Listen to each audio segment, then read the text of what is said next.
Okay, so actually I'm filming this right before I finish my diorama because only now I know for certain what materials did I use. First we have the wallpaper. Choose any color you want. We have those 2 pieces of foam board. We have the cardboard. It's pretty much enough. 1 page is enough for all the furniture I had.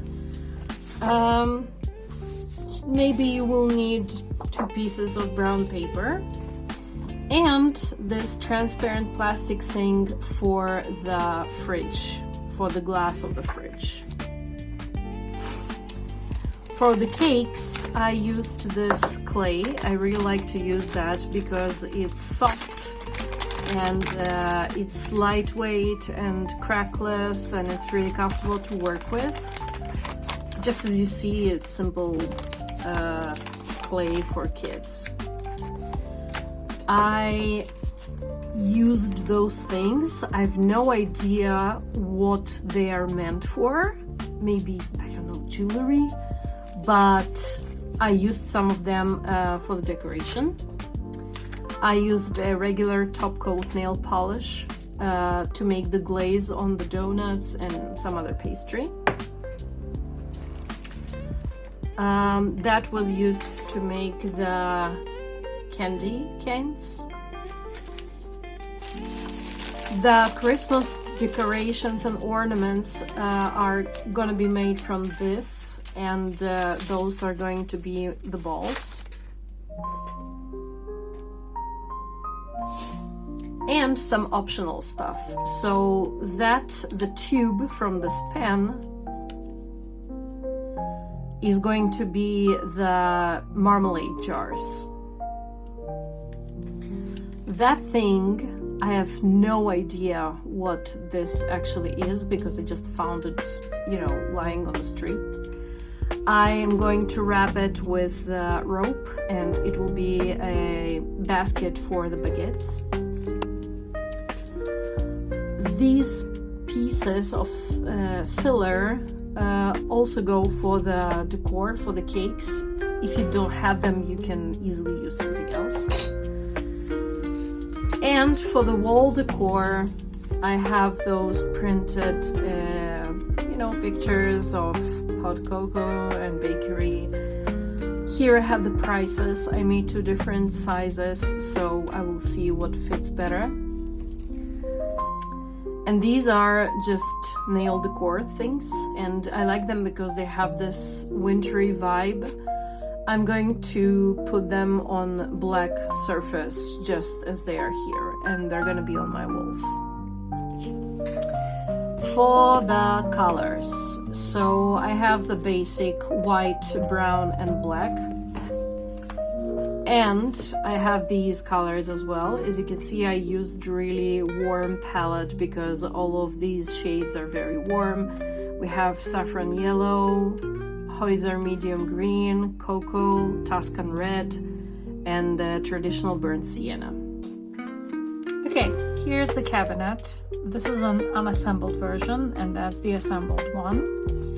Our shelves come at a certain angle, so they will contain bread and buns. That's the drawer. These are the doors of the cabinet. That's the front panel itself. Okay, this one. These are the shelves, and these are the barriers that keep everything inside.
So right now I'm working on the fridge for the cakes, and because it has this round form, it's a little bit hard to put everything together, and I need to cover the joints, which can be a little bit tricky.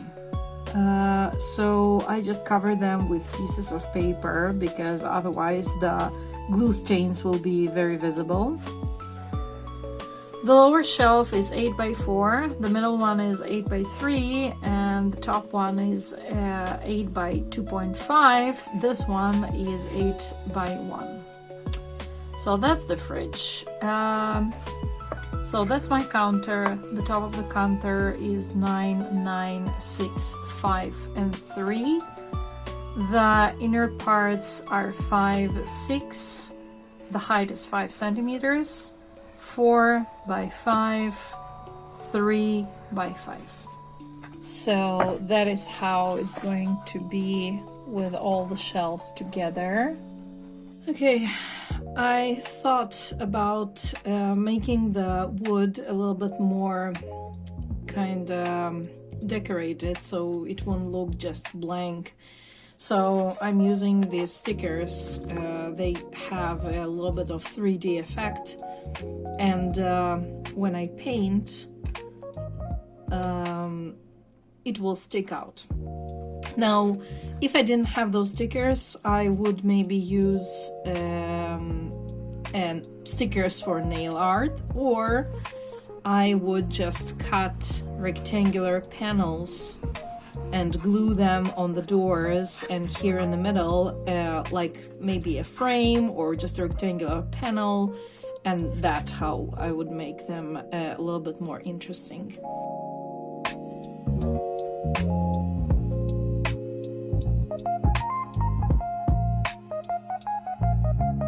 Okay, so I made a sketch of the baked goods I'm going to use. It took hours of Pinterest scrolling until I made a collection of what I like.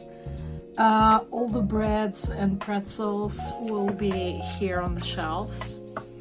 The cakes, 1, 2, 3, this one is like Christmas themed, will be on the bottom shelf, and all the desserts will take the top shelves, and cookies will go right here on this stand, so it's next to the register.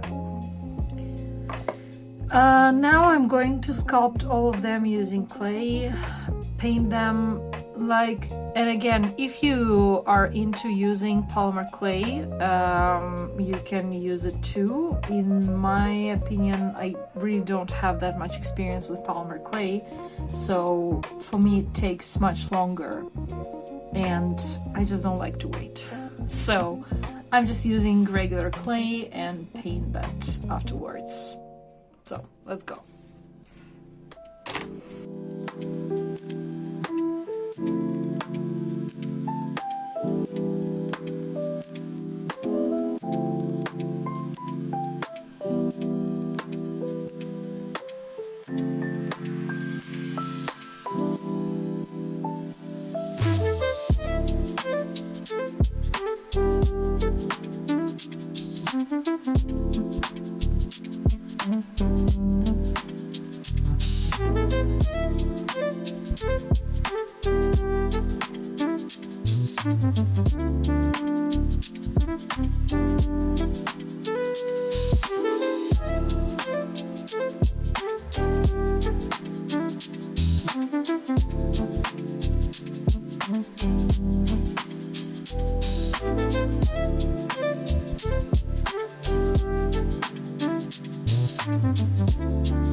Okay, so these are my baked goods. I'm pretty sure there are too many and they won't fit all. Right now what goes into this cupboard are all kinds of breads, the bigger stuff, donuts, those loaves, those buns, pretzels. These will go into a bucket that will be put on the counter. Croissants also go inside the bigger cupboard, and also these cinnamon buns. Now, the bigger cakes will go into the lower shelf of the fridge, along with those tiny pieces. They will be nicely decorated. These are the decorations. And these will also go into the fridge. What I need to do now is paint it all. So let's begin. So to color my pastries, I'm going to use these for colors. I have titanium white, saffron yellow, traditional burnt sienna, and cocoa. First, I had them painted the base color. The brown ones are whole grain. And now when the base color is dry, I'm going to put the crust. So the crust is just a little bit darker. So for the whole grain, it's gonna be really like dark brown. For these, it's going to be more or less this color.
Another thing I want to use is this filler. As you can see, there are very tiny and very light, almost weightless balls.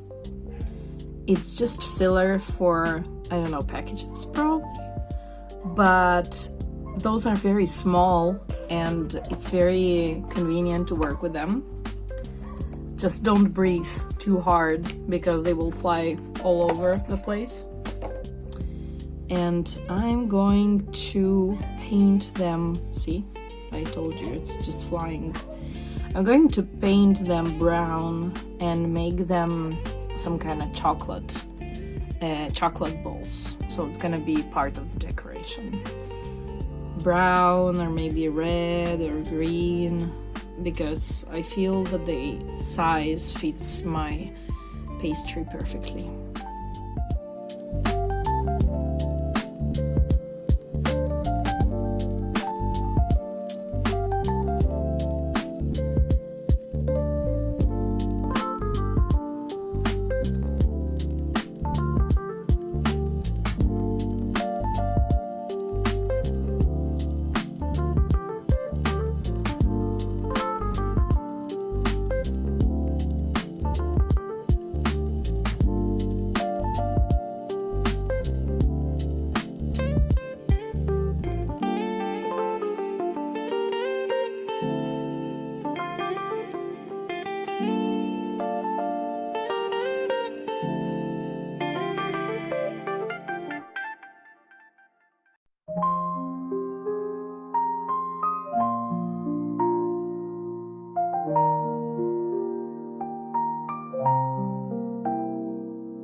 After many hours of work, I guess it took more than 12 hours, maybe about 16 hours altogether, sculpting and painting and all of that.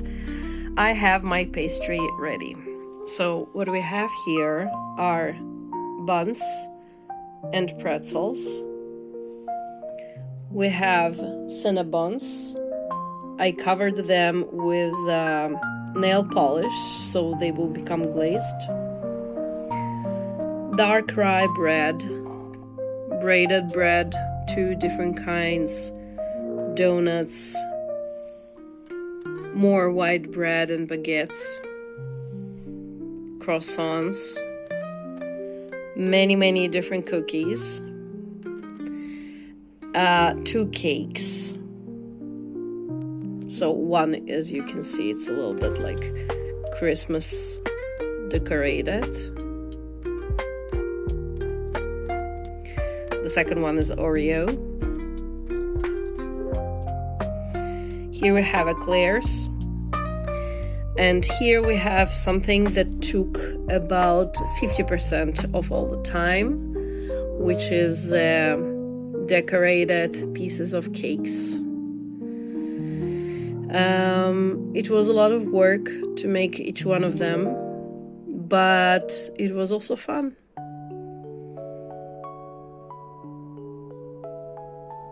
And we have also tarts.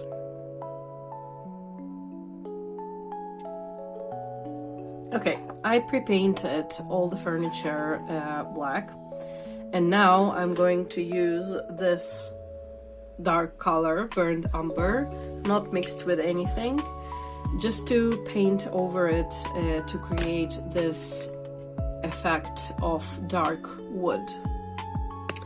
I guess from this angle you can see the colors better.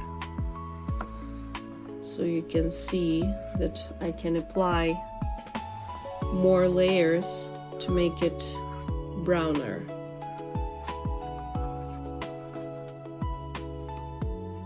So after I finished painting and got my brown shade, the one that I wanted, I mixed my brown with a little bit of yellow and took a very dry and flat brush, and I just highlight the edges with really gentle touches.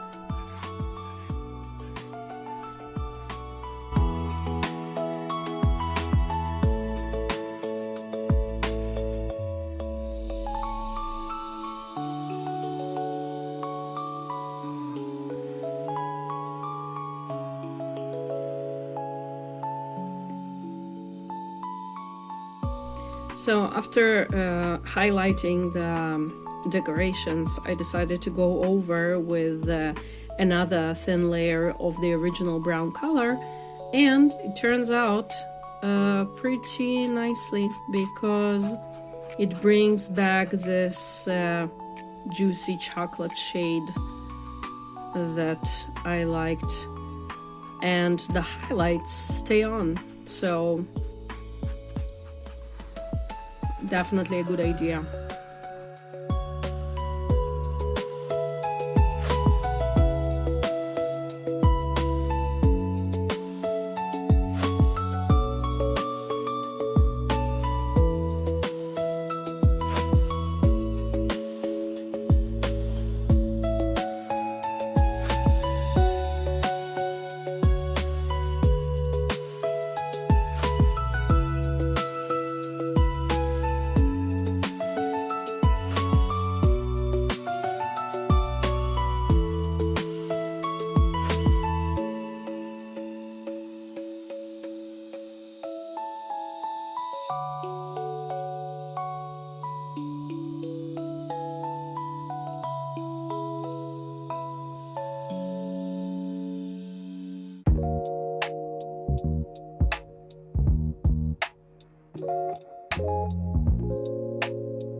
Okay, so now we're making the Christmas tree. I cut one of these into pieces. As you can see, some are a little bit longer than the others. And I'm going to wrap them around one piece to make it look like branches. If my tree was bigger and I wanted to make it fluffy from all the sides, I would also make those mini branches on the main branch and then wrap it around the tree. Okay, it's one of the ways.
Okay, so after finishing, I realized that we have a problem.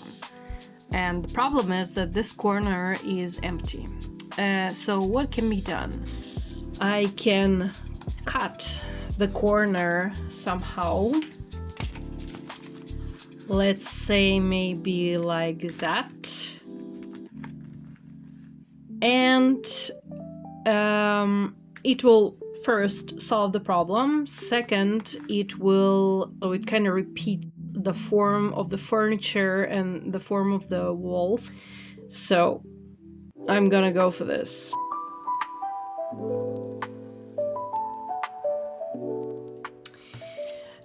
Now I'm thinking about even a better idea. So if that's what I have, I could even make here a step. So I probably will have a underlayer, and there we will have those steps. I think it's gonna be really cute.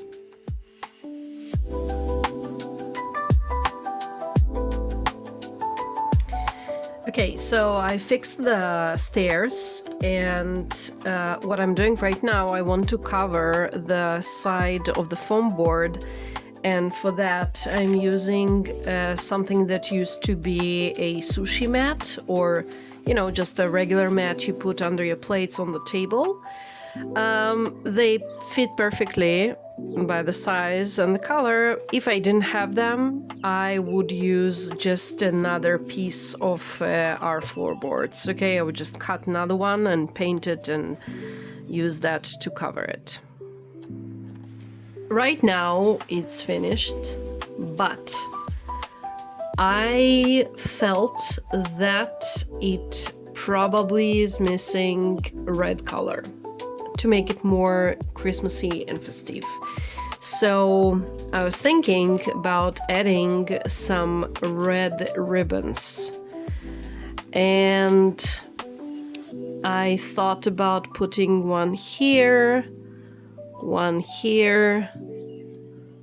somewhere underneath it, on the counter. Yeah. So I'm gonna make the ribbons.